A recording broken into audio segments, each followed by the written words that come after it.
Trong những câu chuyện cổ tích xa xưa, tiên là những vị sẽ luôn xuất hiện để bảo hộ những người lương thiện trước những kẻ xấu ác. Họ mang đến cho mọi người sự may mắn, vui vẻ và hàn gắn những vết thương trong lòng.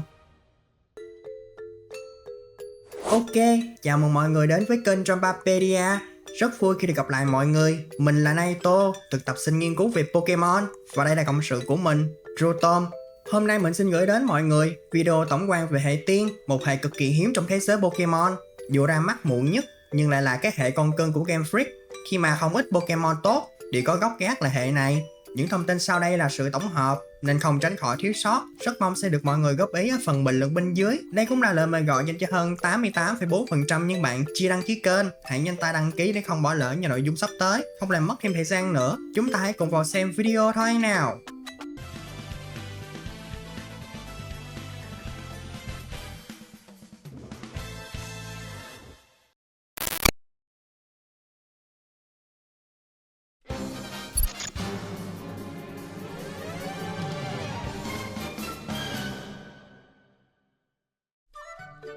So với 17 hệ được sử dụng suốt hơn 20 năm qua, thì hệ tiên vẫn là một hệ mới, được giới thiệu vào gần đây, cụ thể là ở thế hệ 6. Video này được làm trước khi C2A ra mắt, nên tính tới thế hệ 9, hệ tiên đã có tổng cộng 69 loại, chiếm 6,73% tổng số Pokemon được giới thiệu. Nên hệ tiên trở thành hệ hiếm thứ hai sau hệ băng và xếp trước hệ ma. Đây cũng là hệ mà có nhiều Pokemon được thay đổi hệ hoặc thêm hệ tiên vào nhiều nhất từ trước tới nay. Nhiều hơn cả hai hệ từng được thêm vào là hệ bóng tối và hệ thép ở thế hệ 2, gồm các gia đình như Clefairy, Wigglytuff, Mr. Mime, Togetic, Azumarill, Granbull, Mawile, Gardevoir, Whimsicott. Thế hệ 6 là thế hệ giới thiệu Pokemon hệ tiên nên cũng không lạ gì khi đây là thế hệ có nhiều Pokemon hệ tiên nhất, 37 loài, bao gồm cả những Pokemon được đổi hệ. Thế hệ 9 là thế hệ có ít Pokemon hệ tiên nhất, chỉ có 9 loài. Mặc dù sinh sau đẻ muộn lâu nhất trong các hệ, nhưng hệ tiên đã được kết hợp với hầu hết các hệ còn lại, đồng đạo nhất là song hệ tiên và siêu linh. Còn những song hệ như tiên sát đấu, băng tiên và rồng tiên là những song hệ hiện chỉ có một loài, và hệ tiên cũng là hệ duy nhất còn lại chưa kết hợp với hệ đất và lửa. Với cơ chế có thay đổi hình dạng, chúng ta có 3 Pokemon hệ tiên có Mega là Gardevoir, Mawile và DNC. Có 3 loại Pokemon có thể Gigantamax là Hatterene, Grimmsnarl và Alcremie. Hệ tiên cũng có những Pokemon dạng vùng miền như Alolan Ninetales, Galarian Rapidash và Galarian Weezing. Hệ này cũng là hệ có nhiều loại Pokemon chỉ có một giới tính nhất, phần lớn là giới tính cái. Vì là hệ tiên nên thiết kế cũng có phần dễ thương và nhỏ nhắn. Cũng có những loài dễ gây hiểu lầm vì nhìn vào thì hoa lá cành vậy đó, nhưng lại là đơn hệ tiên. Còn có những loài khi nhìn vào chẳng có nét gì sống tiên cả. Dù vậy, đừng để vẻ ngoài của chúng đánh lừa, bởi vì phía sau những dáng vẻ ấy là những con quái vật trên đấu trường. Ở mặt phòng thủ, hệ tiên vốn được tạo ra là để kiềm hãm sức mạnh của những con rồng mà không cần phải làm suy yếu chúng. Thông qua lợi thế đặc trưng là hệ này hoàn toàn miễn nhiễm với những chiêu thức hệ rồng, kháng được 3 hệ là sát đấu, bóng tối và bọ, lại một cú tán thẳng vào mặt hệ bọ. Nó còn chưa đủ yếu hay sao mà lại giờ thêm hệ kháng nó. Trung bình các Pokemon hệ tiên có chỉ số phòng thủ đặc biệt cơ bản cao nhất trong tất cả các hệ. Tất nhiên, hệ nào cũng phải có khắc chế, ở đây là thép và độc. Lý do tại sao hệ tiên lại sợ hệ thép thì theo một cuộc phỏng vấn, ông Junichi Matsuda bảo là dựa trên những giai thoại dân gian về việc những sinh vật thần thoại thường bị suy yếu trước những đồ vật bằng kim loại. Qua mặt tấn công, hệ này tấn công siêu hiệu quả lên 3 hệ là sát đấu, bóng tối và tất nhiên hệ rồng, ghi một nửa sát thương lên hệ độc, thép và lửa, không có gì quá ấn tượng.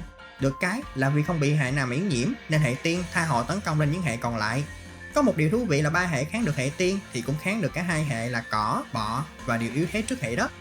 Cho nên nếu một Pokemon mang song hệ tiên đất xuất hiện, nó sẽ có khả năng tấn công siêu rộng và chỉ có 9 Pokemon có thể kháng được song hệ này.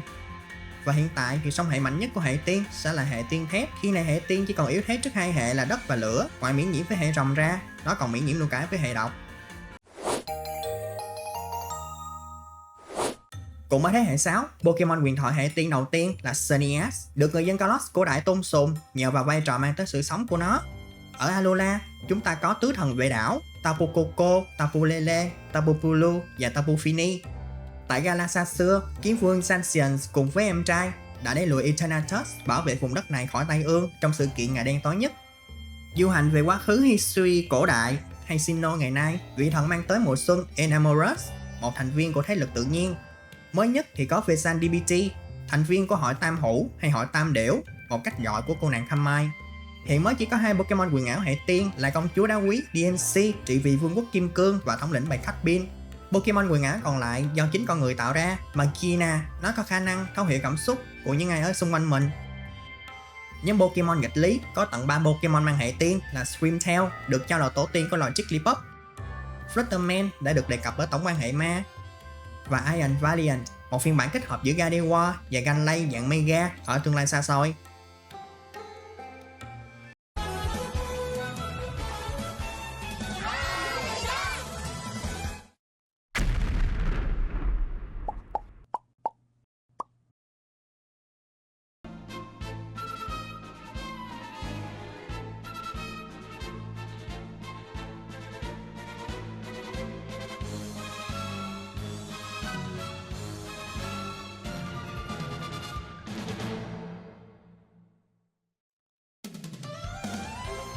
Moltres.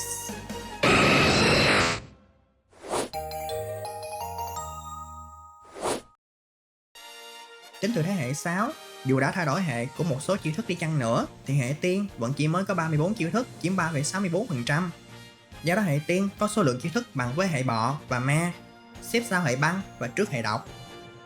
Thế hệ 6 giới thiệu nhiều chiêu hệ tiên nhất với 14 chiêu, trong khi đó thế hệ 9 có ít chiêu hệ tiên nhất, chỉ có 2 chiêu.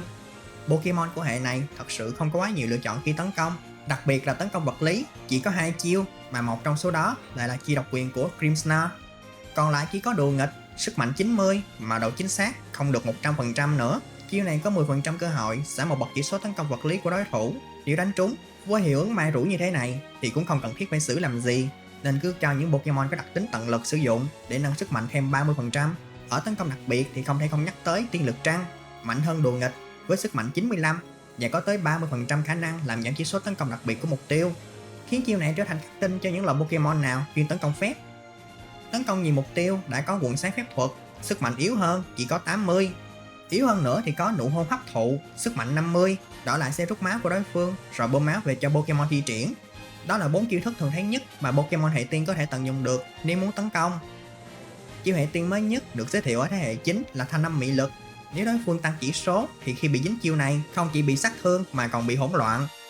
Hệ tiên cũng là một trong hai hệ bên cạnh hệ độc khi không có chiêu nào gây ra hiệu ứng Flint. Bên cạnh những chiêu gây sát thương thì hệ tiên vẫn có chiêu thức trạng thái đáng chú ý như sân sương mù, tạo ra sân đấu sương mù. Trên môi trường này, mỗi đòn tấn công hệ rồng đều bị giảm đi một nửa uy lực, đồng thời những Pokemon chân chạm đất đều sẽ miễn nhiễm với tất cả những chiêu thức gây trạng thái xấu như độc, tê liệt, bỏng, ngủ, đóng băng, cả hỗn loạn nữa. Môi trường này còn có thể được tạo nhờ vào đặc tính sương mù dân trào của Tapu Fini hoặc Galarian Weezing. Hay khi cho Pokemon Dynamax, các chiêu hệ tiên sẽ chuyển thành sao tiên cực đại. Sau khi tấn công đối thủ thì sẽ tạo ra sân đấu sương mù. Đã nhắc tới Dynamax thì không thể không nói tới Gigantamax. Gigantamax Aurimi sẽ tấn công đối phương bằng phiên bản Giga, gây sát thương cho đối thủ và hồi phục HP cho toàn team. Gigantamax Hatterene cũng có cho mình trời phạt Giga, vừa tấn công vừa gây hỗn loạn cho cả hai Pokemon trong đấu đôi. Ở Alola, các chiêu thức hệ tiên sẽ chuyển thành tinh tú tuôn tương tác khi Pokemon mang theo Ferium Z. Mới nhất ở Paldea, bất kỳ Pokemon nào Tera hệ tiên, hệ của chiêu thức Tera bộc phá cũng sẽ đổi sang hệ này. Về phần đặc tính, ngoài sương mù dân trào, hệ tiên còn có đặc tính thần tiên hóa, biến những chiêu thức hệ thường thành hệ tiên rồi tăng thêm 30% sức mạnh cho chúng. Vì mới ra mắt nên hệ tiên cũng không có quá nhiều chuyên gia về hệ này. Chủ hội quán hệ tiên đầu tiên được biết đến ở Kalos là Valerie ở thành phố Laver. Cô nàng nổi tiếng với danh xưng thiếu nữ đến từ vùng đất mang đậm nét lịch sử. Sang Alola, dù không có hội quán hay liên minh, nhưng Mina vẫn được xem là một chuyên gia của hệ này vì cô nàng là một captain trên đảo Pony. Gala mang đến hai chuyên gia hệ tiên là cụ bà Opal, nguyên chủ hội quán của sân vận động Baluli. Bà được biết đến là bậc thầy của nhà hát. Nếu mọi người không biết thì đây là bà Opal lúc trẻ. Sau khi tìm được đệ tử truyền nghề, Opal đã lưu về nghỉ hưu và trao nhiệm vụ chủ hội quán cho BD, một thiếu niên ban đầu chỉ thích dùng những Pokemon hệ siêu linh. Paldea thì không có chủ hội quán hệ tiên, nhưng một trong năm thủ lĩnh của Team Star là Ortega chuyên sử dụng hệ này để bảo vệ lãnh địa của mình. Lacey, thiên vương hệ tiên đầu tiên, đang học tại học viện Blueberry. Cô bé cũng là con gái của Clay, chủ hội quán Driffield tại Unova. Và đó là những thông tin về hệ tiên mà mình muốn gửi đến mọi người. Với việc C2A ra mắt thì có lẽ những thông tin này sẽ còn phải cập nhật lại, nhưng đó là ở một video khác. Mọi người nghĩ sao về cái hệ dễ thương này? Xin comment ở phần bình luận bên dưới nha. Cũng như đừng ngần ngại chia sẻ những hiểu biết hay chiến thuật mà mọi người dùng với những Pokemon hệ tiên. Cảm ơn mọi người đã xem hết video. Và giờ thì hẹn gặp lại lần sau. Bye!